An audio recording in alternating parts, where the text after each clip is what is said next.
Single footing সম্পূর্ণ building এর ওয়েটটা নিতে পারে না, তখন দুইটা পাশাপাশি ফুটিং থাকলে সেটার ক্ষেত্রেও কম্বাইন করে দেওয়া হয়।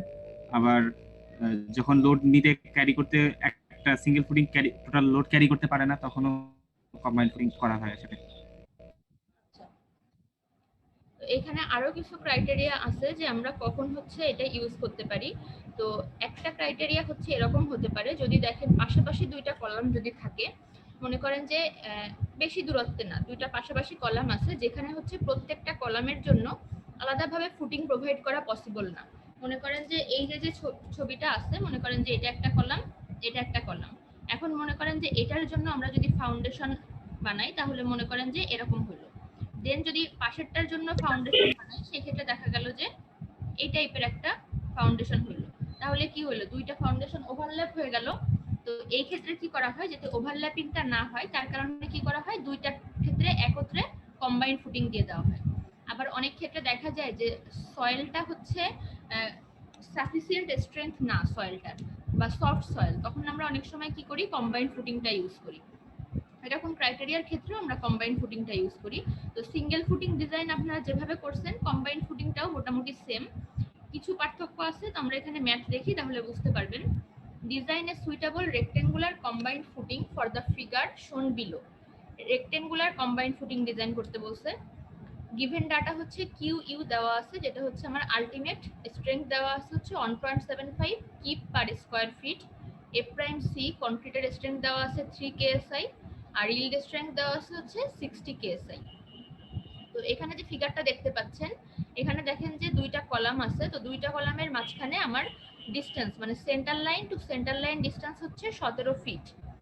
আর এই কলামটার জন্য ক্রস সেকশন হচ্ছে 12 ইঞ্চি 12 ইঞ্চি, আর এই কলামটার ক্রস সেকশন হচ্ছে 15 ইঞ্চি 15 ইঞ্চি। এবং উপরে দেখেন যে সুপার ইম্পোজড লোড উপর থেকে এই কলামের উপর আসবে হচ্ছে 175 কিপ, আর এই কলামের উপর আসছে হচ্ছে 230 কিপ। এবং এখানে দেখেন সেকেন্ড কলামের সেন্টার লাইন থেকে 28 ফিট পর্যন্ত হচ্ছে আমার অ্যাকচুয়ালি বাউন্ডারিটা দেওয়া আছে। এবং এখানে এইটুকু ডিস্টেন্স দেওয়ার মানে হলো আমার এই যে কলামটা, এই লেফট সাইডের কলামটা, এই লেফট সাইডের কলামটা একেবারে বাউন্ডারি লাইন বরাবর আছে। আর ডান সাইডে হচ্ছে সেকেন্ড কলামের পরে 28 ফিট পর্যন্ত জায়গা আছে। তো এখন আমাকে বলছে যে এটার জন্য কম্বাইন্ড ফুটিং ডিজাইন করতে। তো সাধারণত আমরা ফুটিং কিভাবে ডিজাইন করি, ফুটিং ডিজাইন করলে কিন্তু আমরা অবশ্যই দুইটা কলামেরই এরকম কোনো একটা জায়গায় ফুটিংটা ডিজাইন করি, যাতে একেবারে কর্নার লেভেলে না পড়ে। বাট এই ম্যাথটা দেওয়ার উদ্দেশ্য হচ্ছে যে এখানে এই কলামটা এমন জায়গায় আছে যে আমরা এখানে এই যে এক্সট্রা এতটুকু জায়গা প্রোভাইড করতে পারতেছি না। সো আমাদের ডিরেক্ট এই বরাবর ফুটিংটা দিতে হবে। তো এইটা দিতে গেলে ডিজাইনটা কেমন হবে। তো ফার্স্টে এখানে দেখেন যে total load calculation. Total load এখানে দেখেন 175 কিপ 230 কিপ। So 175 plus 230। দেন আমরা যখন ফুটিংটা ডিজাইন করব, তাহলে অবশ্যই ফুটিং এর একটা সেলফ ওয়েট থাকবে, যে ওয়েটটা আমার সয়েলের উপর আসবে। শুধু তো আর কলামের লোডটা সয়েলের উপর আসবে না। সো ওই ফুটিং এর লোডটাও আমাকে নিতে হবে। তো এখানে যেহেতু ফুটিং আমরা এখনো ডিজাইনই করি নাই, সো ওটার ওয়েট আমরা জানবো কিভাবে। এই কারণে কি করা হয় যে উপর থেকে সুপার ইম্পোজ লোড যতটুকু আসবে তার 10% ধরা হয় হচ্ছে সেলফ ওয়েট। তো এই কারণে 10% অফ 175 প্লাস 230। এখানে দেখেন বলা আছে যে for self weight of slab, নিচে যে আমরা ফাউন্ডেশনটা ডিজাইন করব এটাকেই বলা হচ্ছে যে ফাউন্ডেশনের স্ল্যাবটা আর কি কতটুকু হবে। তো তার জন্য সেলফ ওয়েট হচ্ছে 10%। তাহলে এটা করলে আমরা পাবো হচ্ছে 445.5 কিপ। এটা গেল হচ্ছে টোটাল কতটুকু লোড আমার সয়েলের উপর আসতেছে। দেন কোশ্চেনে হচ্ছে আমাদের কিউ ইউ দেওয়া ছিল, কিউ ইউ হচ্ছে আমাদের আলটিমেট স্ট্রেংথ। আমরা জানি যে স্ট্রেস সমান হচ্ছে লোড ভাগ এরিয়া। তাহলে এখান থেকে ম্যাম, এরিয়া সমান আমরা, হ্যাঁ বলো। এই যে সেলফ ওয়েট অফ স্ল্যাব এটা আমরা 10% ধরতেছি, এটা কি ম্যাম এটা বলতে আসলে কি বোঝাচ্ছে যে সুপার ইম্পোজড লোড যেটা আসবে সেটা তো আমরা জানি না, তো যে লোড আমাদের কলামের উপরে আসতেছে সুপার এইটা ইম্পোজ 10% সমান ধরে দেওয়া নিচ্ছি। আছে এই যে 230 আর 175। জি, এটা তো দেওয়া রয়েছে কলামের উপরে, তাহলে কি এই লোডের 10% ধরে নিচ্ছি যে সুপার ইম্পোজড লোড হইতে পারে সেটা ধরে নিচ্ছি। হ্যাঁ, এটা হচ্ছে কোডের নিয়ম অনুসারে, যে যেহেতু আমরা এখানে আপনার সেলফ ওয়েটটা জানি না অ্যাকচুয়ালি, সো আমরা ধরে নেই হচ্ছে যে উপর থেকে যত লোড আসবে সুপার ইম্পোজ লোড তারই 10% হবে হচ্ছে আমার সেলফ ওয়েটটা, কারণ সেই অনুযায়ী তো আমরা ডিজাইন করবো এবং সেই অনুযায়ী থিকনেসটা বের করবো। জি। ঠিক আর ম্যাম এই যে কলামের সাথে যে 17 ফিট আর 28 ফিট যেটা বর্ধিত করা দেখা যাচ্ছে হ্যাঁ মানে বেজের মতন হরিজন্টালি, হ্যাঁ, এটা কি ম্যাম কোনো বিম নাকি ফাউন্ডেশন? এটা কোনো মানে বিট না, এটা জাস্ট আপনার বাউন্ডারি এরিয়াটা বোঝানো হয়েছে। এরিয়া ঠিক আছে, বোঝাইছে যে আমার এই কলাম এরিয়া। আছে, হ্যাঁ দুইটা কলাম আছে, যে দুইটা কলামের ডিসটেন্স হচ্ছে 17 ফিট আর এই 28 ফিট হচ্ছে বাউন্ডারি লাইন, মানে সেকেন্ড কলামের ডান সাইডে আরো 28 ফিট পর্যন্ত আছে, এই বাউন্ডারিটা বোঝানোর জন্য দেওয়া হয়েছে, এটা কোনো স্ল্যাব বা বিম কিছু না। আচ্ছা ঠিক আছে। দেন হচ্ছে দেখেন যে লোড বাই এরিয়া যদি হয় তাহলে এরিয়ার সমান আমরা পাই হচ্ছে লোড ভাগ কিউ ইউ। সো লোড আমার আসতেছে 445 আর কিউ ইউ আমার কোশ্চেনে দেওয়া আছে 1.75, তাহলে এখান থেকে আমরা পাইলাম হচ্ছে এত কিপ পার ফিট স্কয়ার, এটা আমাদের এরিয়া। তো এখন দেখেন যে CG of column, CG of column মানে হচ্ছে centre of gravity of column load from the centre of left column. এখন দেখেন যে আমরা যদি হচ্ছে একটা ফুটিং ডিজাইন করতে যাই তাহলে অবশ্যই আমাদের একটা জায়গার সিজি, মানে আমি যদি ধরেন মনে করেন একটা রেক্ট্যাঙ্গেল নিলাম, যে রেক্ট্যাঙ্গেলটার দৈর্ঘ্য হচ্ছে আমার 10 মিটার, প্রস্থ হচ্ছে ধরেন 6 মিটার, তাহলে অবশ্যই এর সেন্ট্রয়েডটা কোথায় হয়, যদি হচ্ছে হোমোজিনিয়াস ম্যাটেরিয়াল হয় বা সব জায়গায় সেম ওয়েট ক্যারি করে তাহলে 10 এর মাঝখানে আর 6 এর মাঝখানে এরকম জায়গায় সেন্ট্রয়েডটা হয়। বাট এখানে আমার লোড দেখেন যে এই কলামের লোড আমার 175 আর এই কলামের উপর লোড আসতেছে 230, তাহলে এই দুইটার সেন্টার অবশ্যই 17 এর মাঝখানে 8.5 এ হবে না, তাই তো?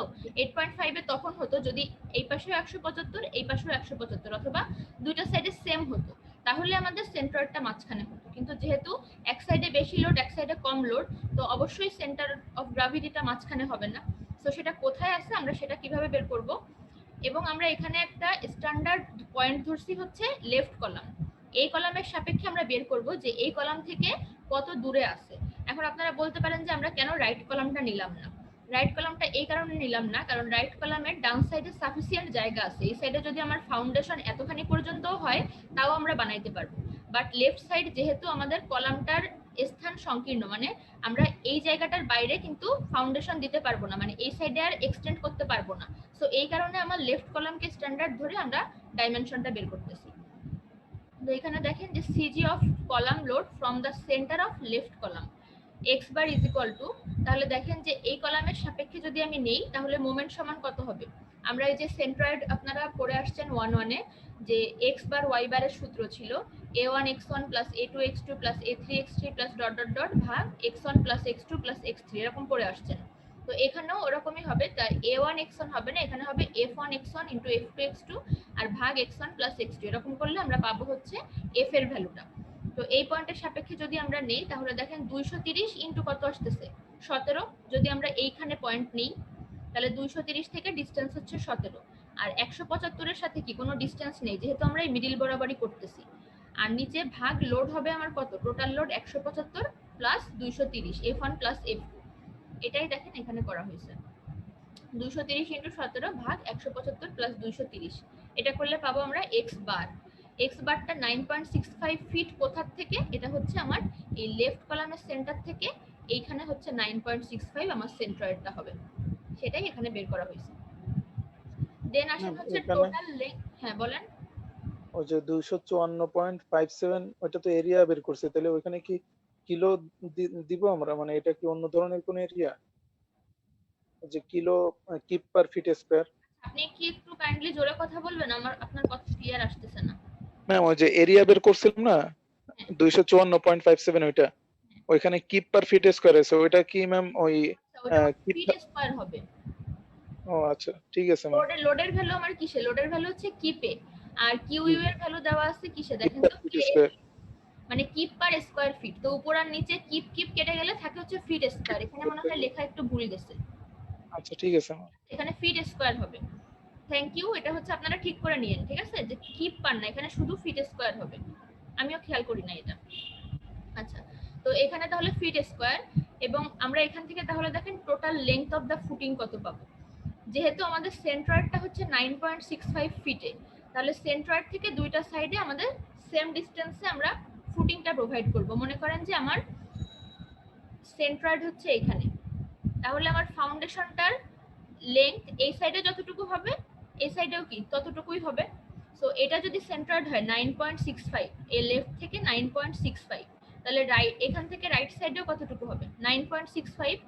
এখন এখানে দেখেন যে আমরা যে লোডটা বের করছি সেটা কিন্তু ছিল যে সেন্টার থেকে, মানে আমাদের এখানে এই যে এই পয়েন্টের সাপেক্ষে আমরা বের করছিলাম সেন্টার থেকে।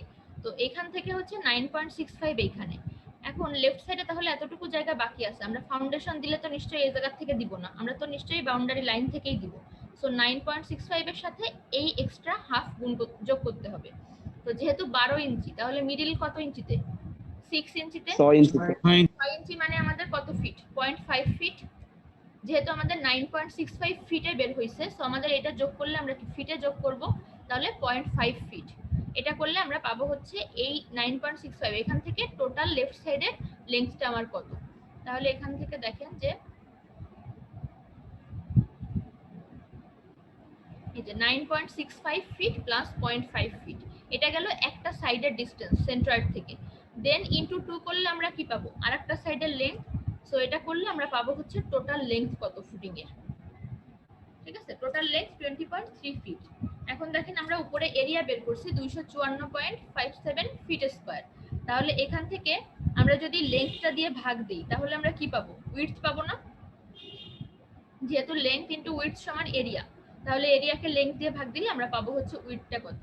সেই উইডথটা আমরা বের করে ফেললাম, লেন্থটাও বের করে ফেললাম ফুটিং এর। এখন দেখেন যে এখানে পরের লাইন কি করা হয়েছে যে নেট আপওয়ার্ড প্রেসার কিউ। এখন আমাদের নেট আপওয়ার্ড প্রেসার আমাদের কিউ ইউ যেটা ছিল, কিউ ইউ তো আমাদের আলটিমেট লোড ছিল, যে আলটিমেট স্ট্রেস কত সেটা দেওয়া ছিল। তো এখন আমাদের দেখতে হবে যে আমাদের যে এরিয়াটা আসছে বা যে উইডথ এবং লেন্থ আসছে এটার সাপেক্ষে আমাদের নেট আপওয়ার্ড প্রেসারটা কত হচ্ছে।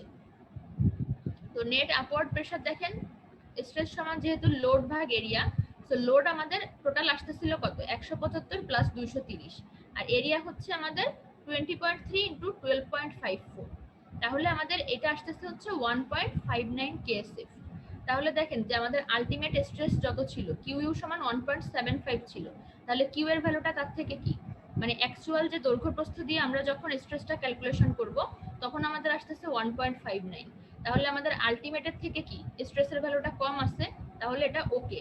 বাট এখানে যদি এমন হতো যে 1.75 এর বেশি আসতেছে আমাদের স্ট্রেস, তাহলে কিন্তু আমরা এখানে ওকে হতো না, তখন আমরা বাকি ক্যালকুলেশনগুলো কিন্তু এই কিউ ইউ দিয়ে করতাম, তখন আমরা কিউ দিয়ে ক্যালকুলেশন করতাম না। বুঝতে পারছেন কি বলছি? ম্যাম এখানে একটু মানে ধাঁধা লাগতেছে যে কিউ ইউ যেটা আলটিমেট প্রেসার যেটা আসতেছে উপর থেকে আসতেছে ম্যাম, এটা কিউ ইউ যেটা সেটা কি উপর থেকে আসতেছে? কিউ ইউ হচ্ছে আলটিমেট প্রেসার অফ সয়েল, মানে এটা সয়েলের বিয়ারিং ক্যাপাসিটি ম্যাম, হ্যাঁ সয়েলের বিয়ারিং ক্যাপাসিটি। আর কিউটা বেরোচ্ছে আমাদের ফাউন্ডেশন প্লাস কলাম সহ যে লোডটা সয়েলের উপর আসতেছে সেটা,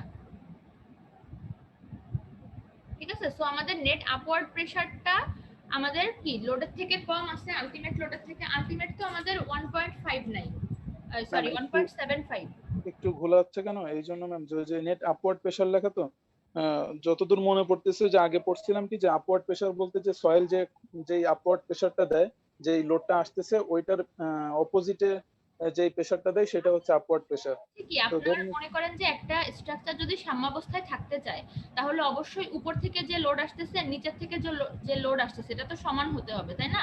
সাম্যাবস্থায় থাকতে গেলে বেশি হয়ে গেলে তো স্ট্রাকচারটা ফেল করবে, কম হয়ে গেলে কি, কম হয়ে গেলে সমস্যা নাই, বাট বেশি হয়ে গেলে তো স্ট্রাকচারটা ফেল করবে, তাই না? জি। তো এখানে আপওয়ার্ড প্রেসার বলতে সয়েল নিচের থেকে সয়েল কোন প্রেসারটুকু দিচ্ছে সেটাই হচ্ছে আমরা বের করতেছি এটা। আর আলটিমেট প্রেসার হচ্ছে আমার উপরের ফাউন্ডেশনটা আলটিমেট কত দিতে পারবে যেটা সয়েল নিতে পারবে, আর অ্যাকচুয়াল প্রেসার হচ্ছে এটা।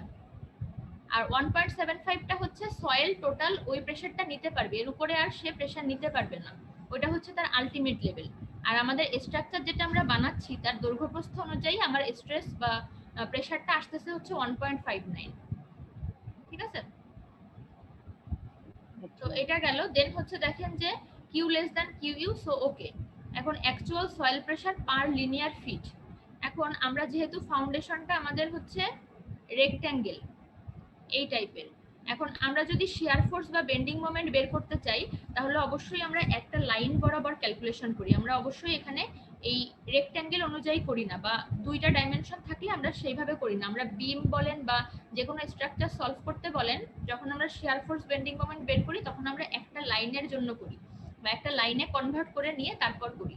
তো এখানে আমাদের করতে গেলে দেখেন, যেহেতু ডাইমেনশনটা একটা সাইডে আছে হচ্ছে আমার, এখানে ডাইমেনশন কত আসছিল 20.3 একটা, আর একটা কত 12.54 একটা, আর 20.3 একটা।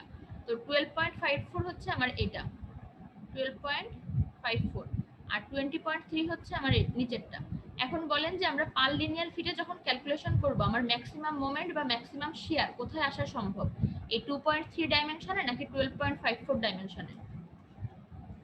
20.3 ডাইমেনশনে।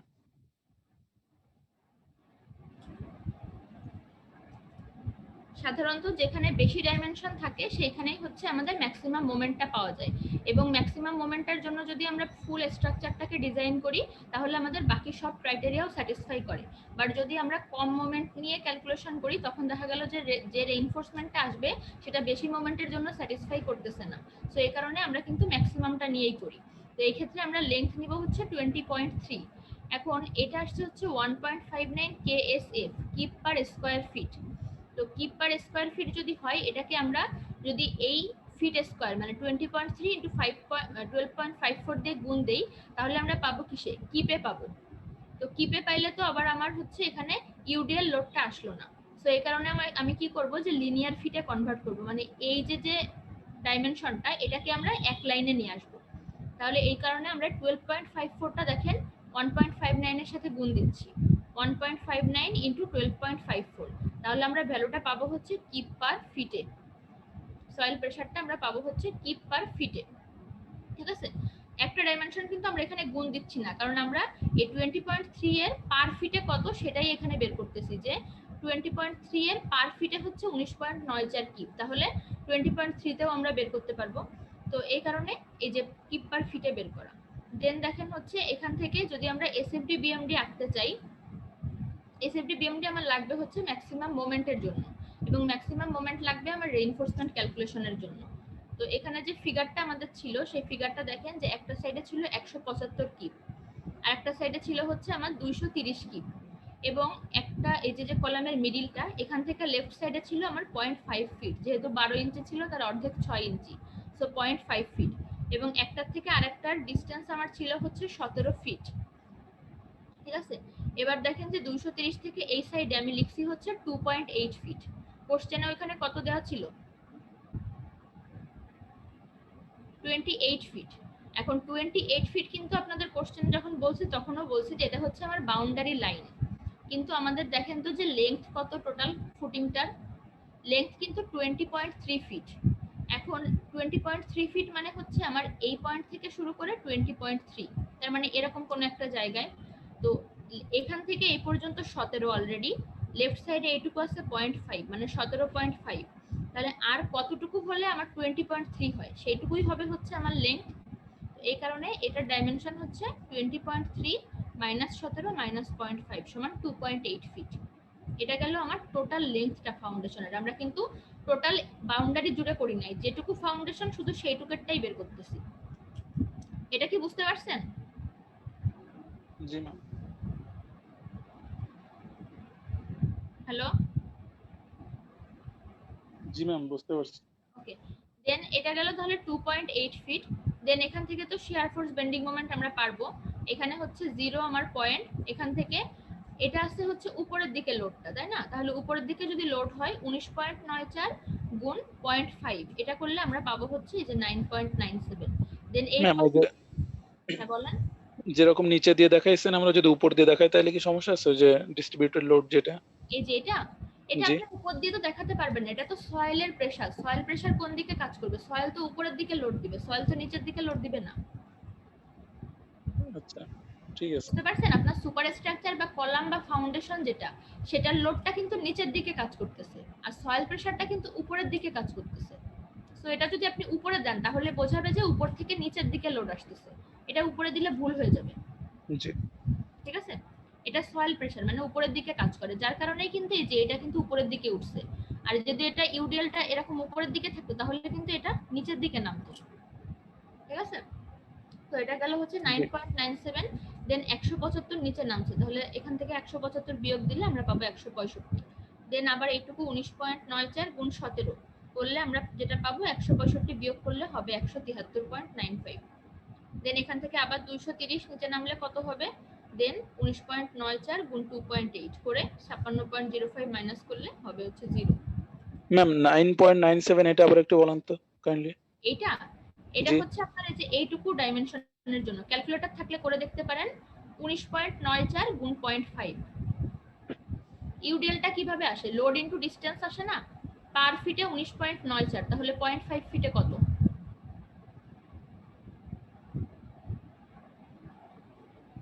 বুঝতে পারছেন? জি ম্যাম। আচ্ছা, না বুঝতে পারলে তাহলে আমার সাথে ক্যালকুলেশন করেন এখানে, তাহলে আমি বুঝাই দিতে পারবো। তা না হলে এখন আমি নিজে ক্যালকুলেটরে করলে তো আপনারা বুঝবেন না। ম্যাম পারছি।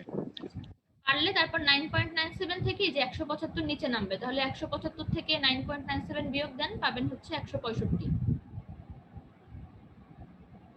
জি ম্যাম। দেন আবার হচ্ছে 19.94 গুণ এইটুকু ডিসটেন্স 17, এটা গুণ দেন, গুণ দিয়ে এই যে 165 মাইনাস দেন, তাহলে পাবেন হচ্ছে এই যে 173। জি। তারপর আবার এখান থেকে 230 নিচে নামবে, তাহলে এখান থেকে 230 মাইনাস দেন 173 থেকে, 56.05 আসবে। জি ম্যাম ঠিক আছে। দেন হচ্ছে আবার এটুকু কি করবেন, এটুকু হচ্ছে যে 19.94 গুণ ডিসটেন্স হচ্ছে 2.8 করলে দেখেন 56.05 না আসলেও কাছাকাছি আসবে, হয়তো 0.0 সামথিং এরর আসতে পারে।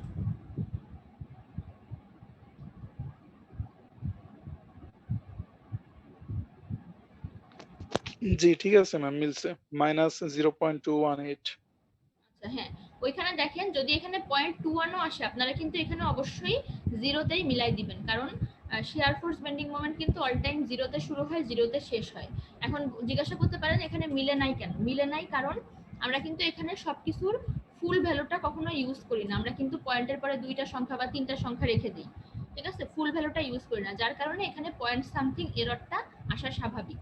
কিন্তু যেহেতু অ্যাকচুয়ালি হয় না, সো আমরা এখানে আর দেখাই না, এখানে আমরা জিরোই দেখাই দিই, ঠিক আছে।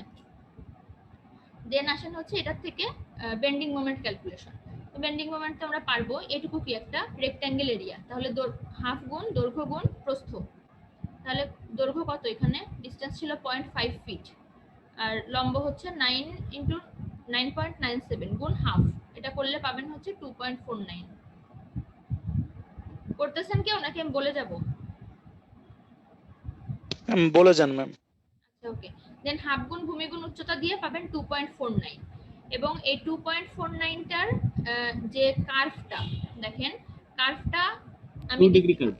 হ্যাঁ উপরের দিকে, এবং উপরের দিকে কিন্তু দুই রকম কার্ভ হয়, একটা এরকম টাইপের হতে পারে, আবার এরকম টাইপও কিন্তু উপরের দিকেই হয়, জি ম্যাম। ঠিক আছে। সো এটা আপনারা কিভাবে খেয়াল রাখবেন, সব সময় লোড যেখানে বেশি অ্যাঙ্গেল সেখানে বেশি হয়। আপনি মনে করেন যে এরকম ভাবে যদি কার্ভটা আঁকেন এবং এই অ্যাঙ্গেলটা হচ্ছে হরিজন্টালের সাথে অ্যাঙ্গেল, এখন আপনি বলেন যে এই পয়েন্টে আপনার লোড বেশি নাকি এই পয়েন্টে লোড বেশি? উপরের উপরের পয়েন্টে। পয়েন্টে। উপরের পয়েন্টে লোড বেশি। এখন আমি যে আপনাকে কথাটা বললাম যে লোড বেশি হলে অ্যাঙ্গেল বেশি হবে, হরিজন্টালের সাথে অ্যাঙ্গেল বেশি হবে। তো দেখেন যে এই পয়েন্টে আমার হরিজন্টালের সাথে অ্যাঙ্গেল কত, আর এই পয়েন্টে হরিজন্টালের সাথে অ্যাঙ্গেল কত, বেশি কোনটা? উপরেরটা ম্যাম। উপরেরটা। কিন্তু আপনি যদি এইভাবে আঁকতেন, মনে করেন যে এইভাবে আঁকলেন, তাহলে আপনার এইখানে অ্যাঙ্গেল কত দেখেন, আর এখানে যদি হরিজন্টাল লাইন টানেন তাহলে অ্যাঙ্গেল কত দেখেন, ভুল হয়ে যেত না? জি ম্যাম। এই জিনিসটা যেন একটু খেয়াল করে আঁকেন যে লোড বেশি অ্যাঙ্গেল বেশি, লোড কম অ্যাঙ্গেল কম, এইভাবে হচ্ছে কার্ভগুলো আঁকবেন যাতে কার্ভটাতে ভুল না যায়, ঠিক আছে। দেন দেখেন এবার হচ্ছে আমার এই টোটালটুকু দেওয়া হচ্ছে 17 ফিট, বাট এটা আর এইটা কোথায় পাইলাম? এটা হচ্ছে আপনাদের দুইটা নিয়ম আছে। একটা নিয়ম হচ্ছে আপনি যদি সিমিলার ট্রায়াঙ্গেল করেন, যে হচ্ছে ধরেন লম্ব বাই লম্ব ইজ ইকুয়াল টু ভূমি বাই ভূমি, এইভাবে করে, বা ধরতে পারেন যে মনে করেন এটা এক্স, তাহলে এটা হবে হচ্ছে 17 মাইনাস এক্স, দেন হচ্ছে ভূমি বাই ভূমি লম্ব বাই লম্ব, এভাবে করে করতে পারেন। বাট আরেকটা সহজ উপায় হচ্ছে, হ্যাঁ বলেন। জি আপনি বলেন না। আচ্ছা, আরেকটা সহজ উপায় হচ্ছে আমার এখানে যে লোডটা আসবে 165.03, এই লোডটাকে যদি আমরা ইউডিএল দিয়ে ভাগ দেই তাহলে আমরা পাবো হচ্ছে 8.28। দেন যদি 173.95 কে আবার ইউডিএল দিয়ে ভাগ দেই দেন আমরা পাবো হচ্ছে 8.72। এটা হচ্ছে সহজ ক্যালকুলেশন। আর আপনারা যদি চান ট্রায়াঙ্গেলেরটা বলতে আমি ট্রায়াঙ্গেলেরটা বুঝাই দিব। ম্যাম এইটাই সহজ ওইটার থেকে। এই সহজ ট্রায়াঙ্গেলেরটা কি তাও বুঝাবো, শিখে রাখবেন? না না ওটা বুঝাইতে হবে না, ওটা কেউ যাবে না, এটাই সহজ, এটাই করবে সবাই। এটাই মনে রাখলেন যে যে লোডটা আমার আসবে সেটা ভাগ ইউডিএল, আবার এখানে যে লোডটা আসবে সেটা ভাগ ইউডিএল করলে পাবেন হচ্ছে এই দুইটা। দেন এই দুইটা পাওয়ার পরে তো বাকিটুকু ইজি। এটাও একটা ট্রায়াঙ্গেল, এটাও একটা ট্রায়াঙ্গেল, হাফ গুণ ভূমি গুণ উচ্চতা দিলে এই ভ্যালুগুলো পাবেন।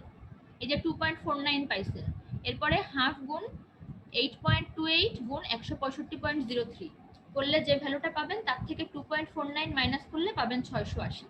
এখানেও দেখেন সেম, 165 আমার ভ্যালু বেশি, এখানে ভ্যালুটা কম। সো দেখেন আমার এখানে কিন্তু অ্যাঙ্গেলটা বেশি, এখানে কিন্তু অ্যাঙ্গেলটা কম। এখানে যদি উল্টো কার্ভ দিতেন তাহলে কিন্তু ভুল যাইতো। কার্ভের ব্যাপারটা বুঝতে পারছেন? জি ম্যাম। আচ্ছা, দেন দেখেন দেন সেম ভাবে আবার এখান থেকে যে হাফ গুণ 173.95 গুণ 8.72 করলে যে ভ্যালুটা পাবেন তার থেকে যদি 680 মাইনাস করেন সেক্ষেত্রে পাবেন হচ্ছে 77.69। এখানেও দেখেন 173 ভ্যালুটা বেশি, সো এখানে আমার অ্যাঙ্গেল বেশি, এখানে হচ্ছে আমার অ্যাঙ্গেলটা কম। সেম ভাবে 56.05 গুণ 2.8 গুণ হাফ করলে যেটা পাবেন 77.69 থেকে মাইনাস দিলে পাবেন হচ্ছে 0 অথবা 0 পয়েন্ট সামথিং একটা এরর আসবে, ওটা জিরোতে মিশাই দিবেন। ক্লিয়ার এটুকু? ম্যাম জি, এখানে তো 680 যেটা সেটা বেশি না? হ্যাঁ 680 যেটা সেটা বেশি ভ্যালু না? হ্যাঁ হ্যাঁ মোমেন্টের ওটাই তো ম্যাক্সিমাম মোমেন্ট। মানে আপনার কোশ্চেন আমি বুঝতে পারি নাই। ম্যাম কার্ভটা কোন দিকে হচ্ছে সেটার? আচ্ছা, কার্ভটা 680 ভ্যালু, আপনি তো এই ভ্যালু এটা দেখবেন না, আপনি দেখবেন যে লোডের ভ্যালু কোনটা। লোডের ভ্যালু যেখানে বেশি সেই পয়েন্টে মোমেন্টের অ্যাঙ্গেল বেশি। আপনার এখানে 165 লোড বেশি, এখানে লোডটা হচ্ছে 0। সো আপনি দেখেন এখানে আমার 165 যেহেতু এই পয়েন্টে, সো আমার এই পয়েন্টে কিন্তু অ্যাঙ্গেলটা বেশি, আর এই পয়েন্টে দেখেন হরিজন্টালের সাথে আমার অ্যাঙ্গেলটা কিন্তু কম। সেম মানে আমরা লোডটা দেখতেছি, হ্যাঁ লোডটা ফলো করব শুধু? হ্যাঁ হ্যাঁ হ্যাঁ লোডটা ফলো করবেন, উপরের জি ম্যাম। ডায়াগ্রামটা ফলো করে নিচের ডায়াগ্রাম আঁকতে হবে। নিচেরটা ফলো করে নিচেরটা তো আপনি আঁকতে পারবেন না, আপনি তো আগে ভ্যালু জানেন না, আপনি তো জি। এখান থেকেই ক্যালকুলেট করতেছেন। ঠিক আছে? জি ম্যাম। দেন দেখেন এবার এখান থেকে ডায়াগ্রামটা আঁকার উদ্দেশ্য হচ্ছে আমাদের লাগবে যে ম্যাক্সিমাম শিয়ার কত আর ম্যাক্সিমাম মোমেন্ট কত। এসএফডি এখানে যেহেতু সব ভ্যালু কিপে আছে, সো এসএফডি এর পাশে কিপ আর বিএমডি এর পাশে কিপ ফিট। এখানে অবশ্যই কিন্তু আপনারা ইউনিটটা লিখবেন, ইউনিট না লিখলে কিন্তু এসএফডি বিএমডি ডায়াগ্রামের আঁকার কোনো মানে নাই আর কি। ঠিক আছে, সো এই ভ্যালুটা অবশ্যই লিখবেন। তো এসএফডি তাহলে আমাদের এই যে 173.95 কিপ আর মোমেন্ট হচ্ছে এত কিপ ফিট। এটা বের করার উদ্দেশ্য হচ্ছে এখন আমাদের ডিজাইন করতে হবে, যেহেতু যে রেইনফোর্সমেন্ট ডিজাইন, ডেপথ ডিজাইন, যে ডেপথ কত সেগুলো ক্যালকুলেশন করতে হবে। তো এগুলোর জন্য আমরা এখানে ফলো করছি হচ্ছে ইউএসডি মেথড। আপনারা ডব্লিউএসডি মেথড, ডব্লিউএসডি মেথড শিখছেন না ফুটিং ডিজাইনে? জি ম্যাম। সেখানে এন ছিল, আর ছিল, কে ছিল, জে ছিল, সবগুলা সূত্র এখানে ছিল। তো আমরা এগুলো আগে ক্যালকুলেশন করে নিব যে আমাদের কোন কোন ভ্যালুগুলা ক্যালকুলেশন করতে আর কি লাগবে। তো এখানে দেখেন আমার ভ্যালু দেওয়া ছিল কোশ্চেনে যে এফ প্রাইম সি দেওয়া ছিল আর এফ ওয়াই দেওয়া ছিল। এফ প্রাইম সি থেকে আমরা বের করতে পারি হচ্ছে এফ সি। এফ সি সমান হচ্ছে 0.45 এফ প্রাইম সি, আর এফ এস হচ্ছে 0.4 এফ ওয়াই। এগুলো কিন্তু সব ডব্লিউএসডি তে আপনারা শিখে আসছেন। এফ ওয়াই আর এফ প্রাইম সি কোশ্চেনে দেওয়া, সো আমরা গুণ করলে এফ এস আর এফ সি পেয়ে যাব। তো এই দুইটা বের করার উদ্দেশ্য হচ্ছে আমাদের এন এর ভ্যালু বের করা, এন এর ভ্যালু আর আর এর ভ্যালু বের করা। এন হচ্ছে মডুলার রেশিও, মডুলার রেশিও সমান হচ্ছে ES by EC, modulus of elasticity of steel by modulus of elasticity of concrete. স্টিলেরটা আমাদের জানা ভ্যালু সবসময় 29.10⁻⁰ psi pound per square inch. এটা কিন্তু মুখস্থ ভ্যালু, এটা কোশ্চেনে দেওয়া নাও থাকতে পারে, স্টিলেরটা সবসময় মনে রাখবেন। আর ইসি হচ্ছে, ইসির ভ্যালু কোশ্চেনে দেওয়া নাই, আমাদের এফসির ভ্যালু আমরা জানি, এফ প্রাইম সি এর ভ্যালু জানি। তো ইসি সমান হচ্ছে 57,000 √ এফ প্রাইম সি। হ্যাঁ বলেন।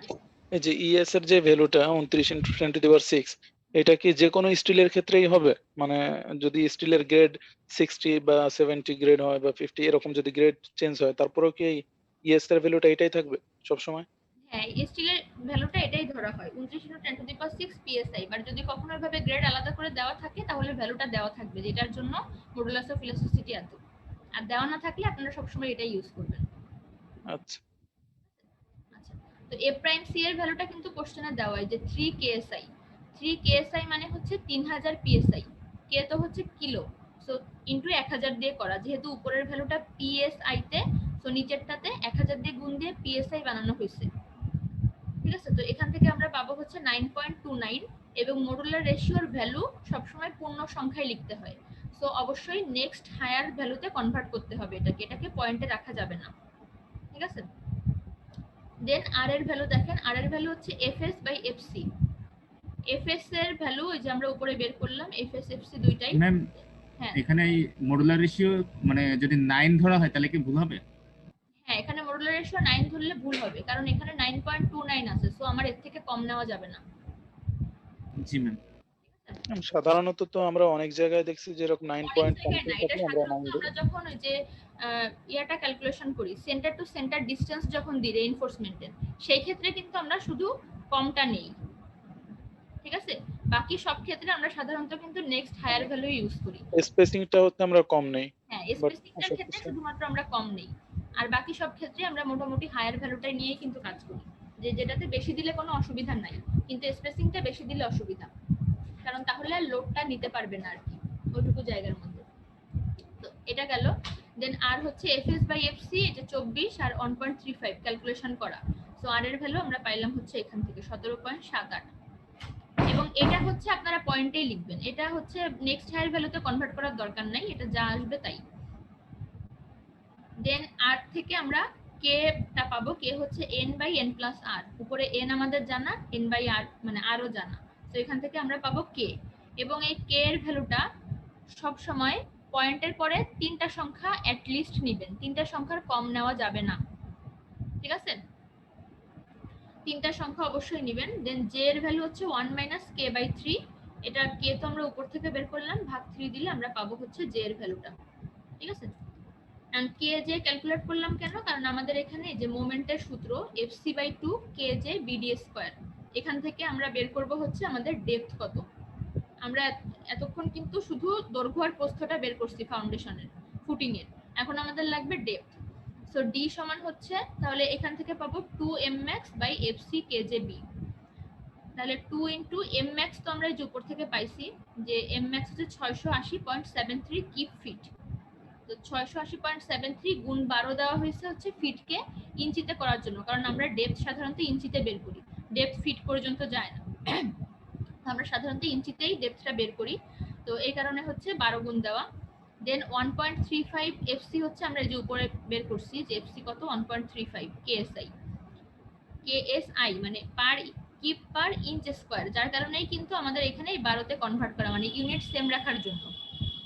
দেন হচ্ছে কে এর ভ্যালু এই যে 0.36, জে এর ভ্যালু 0.88, আর বি এর ভ্যালু দেখেন হচ্ছে 12 দেওয়া হয়েছে, কারণ আমরা সাধারণত দেখেন যে ম্যাক্সিমাম মোমেন্টটাও কিন্তু ক্যালকুলেশন করছি পার ফিটে, তো পার ফিট যদি হয় তার মানে উইডথ হচ্ছে আমার 1 ফিট, প্রতি 1 ফিটের জন্য কত আমরা কিন্তু সেই ভ্যালুটাই ক্যালকুলেট করছি মোমেন্টে, তো এই কারণে হচ্ছে 1 ফিট হচ্ছে বি এর ভ্যালু, তো 1 ফিট মানে হচ্ছে 12 ইঞ্চি, সো বি এর মান হচ্ছে 12, এখান থেকে আমরা পাবো হচ্ছে 56.42, এখানে আমি 57 ইঞ্চি লিখছি, আপনারা চাইলে 56.5ও লিখতে পারেন, এটাতে কোনো সমস্যা নাই যে আপনাকে পূর্ণ সংখ্যায় লিখতে হবে, বাট ভ্যালু কম দেওয়া যাবে না, আপনি বেশি পূর্ণ সংখ্যাতে কনভার্ট করতে পারবেন অথবা বেশি 0.5 হায়ারে কনভার্ট করতে পারবেন। এটা গেল। দেন হচ্ছে টোটাল ডেপথ, এটা হচ্ছে আমাদের ডি মানে কিন্তু ইফেক্টিভ ডেপথ, আমরা যদি হচ্ছে ড্রয়িং করি, মনে করেন যে এরকম যদি একটা বিমের ক্রস সেকশন হয়, আমরা তাহলে হচ্ছে রেইনফোর্সমেন্ট সাধারণত প্রোভাইড করি এরকম জায়গাতে, এরকম জায়গাতে যদি প্রোভাইড করি আমাদের ইফেক্টিভ ডেপথ বলা হয় হচ্ছে টপ সারফেস থেকে বা আপার সারফেস থেকে এইটার সেন্টার পর্যন্ত, এই ডেপথটাকে বলা হয় ইফেক্টিভ ডেপথ। ঠিক আছে, আর নিচে আমাদের অবশ্যই ক্লিয়ার কভারের জন্য কিছু জায়গা রাখতে হয়, মানে ক্লিয়ার কভার প্লাস হচ্ছে এই হাফ, মানে রেইনফোর্সমেন্টের হাফ।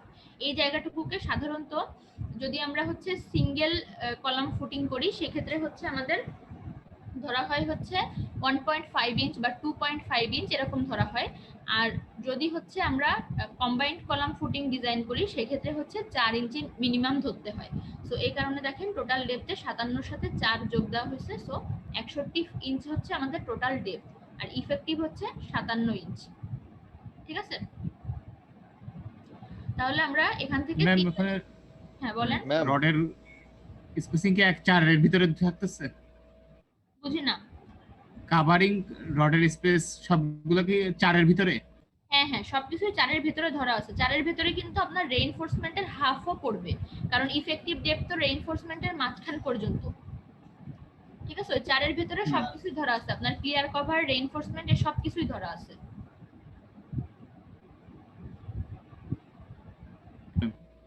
এটা গেল হচ্ছে আমাদের টোটাল ডেপথ। তাহলে আমরা পাইলাম হচ্ছে লেংথ, উইডথ আর হচ্ছে ডেপথ।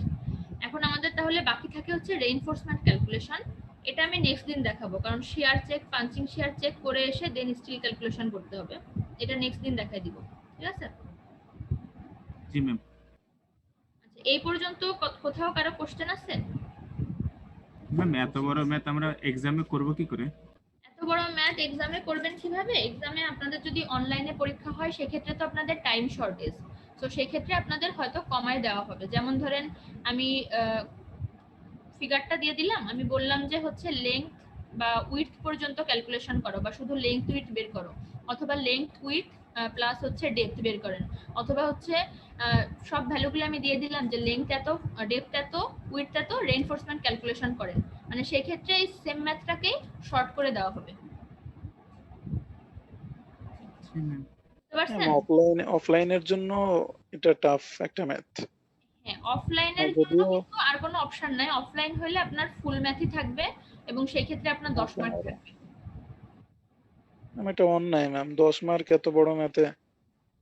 10 মার্ক এত বড় ম্যাথে, এরপরে যদি ম্যাথ ফাউন্ডেশন যখন করাবো তখন তাহলে কি বলবেন? তার আগেই তো বাড়ি চলে যাবো ম্যাম। এরপরেও কি করাবেন? হ্যাঁ, এই চ্যাপ্টারের পরে এরপরে ম্যাথ ফাউন্ডেশন আছে তো, আল্লাহ। এরপরে ম্যাথ ফাউন্ডেশন করাবো, তখন তাহলে কি বলবেন? যে অন্যায় অবিচার আরো যদি কিছু থাকে সেটাও বলবেন। জি ম্যাম। সমস্যা নেই, এগুলা সাধারণত আমরা যখন কোশ্চেন করি তখন দেখা যায় যে কিছু জিনিস কনসিডার করে দেই, যেমন হচ্ছে কিছু ভ্যালু দিয়ে দেই, যেমন এখানে আপনার এন এর ভ্যালু, আর এর ভ্যালু সব ক্যালকুলেশন করতে হচ্ছে। হয়তো কোনো কোনো ক্ষেত্রে আমরা ডিরেক্টলি কে এর ভ্যালু, জে এর ভ্যালু, এন এর ভ্যালু, আর এর ভ্যালু সব দিয়ে দিলাম, আপনাদের ক্যালকুলেশন করতে বললাম। এই মানে আপনারা যদি ফুল প্রসেসটা বুঝেন যে কোথায় কোন ভ্যালুটা লাগবে এবং কি কি দিয়ে ক্যালকুলেশন করতে হবে, তাহলে আপনাদের যে ভ্যালুই দেওয়া থাক না কেন আপনারা কিন্তু শর্টকাট নিজেরাই করতে পারবেন। আর যদি ম্যাম না বুঝেন তাহলে কেউ কিছু করতে পারবেন না। ম্যাম এগুলো তো প্রায় কনস্ট্যান্ট ভ্যালু ইউজ করা হয়, যেমন জে কে এগুলো ভ্যালু তো সাধারণত কনস্ট্যান্ট ভ্যালু হয় না, কারণ এফ প্রাইম সি, এফ সির ভ্যালু যদি ধরেন আমরা এখানে 3 দিছি, 3.5 দিলাম বা 60, সাধারণত কিন্তু গ্রেডটা এফ ওয়াই 60 ইউজ করা হয় বেশিরভাগ জি ক্ষেত্রে। ম্যাম। এটা কিন্তু তেমন চেঞ্জ হয় না। এফ প্রাইম সিটা চেঞ্জ হয়, 4 হয়, 3 হয়, 3.5 হয়। এফ ওয়াইটা চেঞ্জ করা সাধারণত হয় না।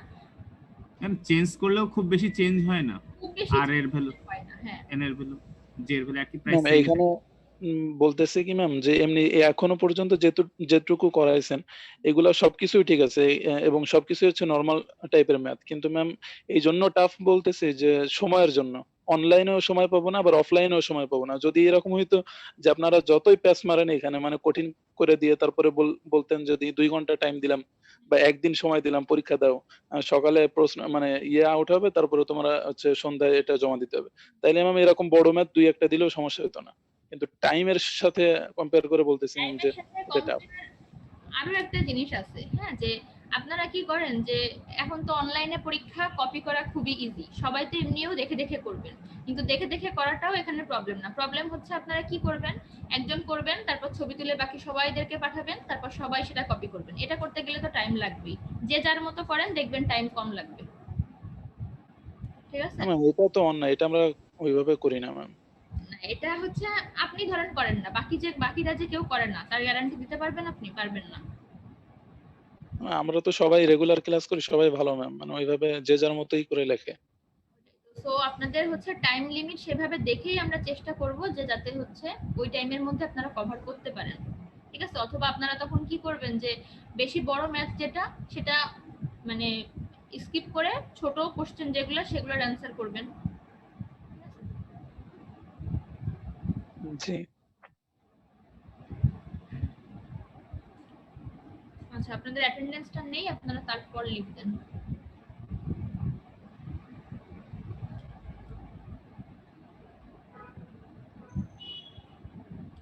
সবার আইডি কিন্তু এখানে দেওয়া নাই। আবু ফেরদৌস চৌধুরী আইডি দেওয়া নাই, এমডি রায়হান আইডি দেওয়া নাই।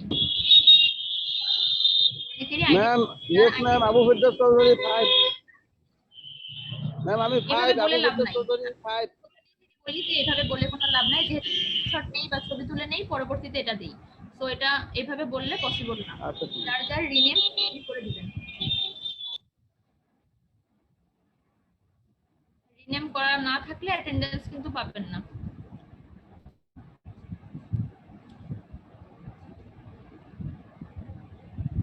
ঠিক আছে, নেওয়া হয়ে গেছে, আপনারা তাহলে লিভ দিতে পারেন। সবাই ভালো থাকেন, সুস্থ থাকেন, আমি ডকুমেন্ট পাঠিয়ে দিব, আপনারা কালেক্ট করে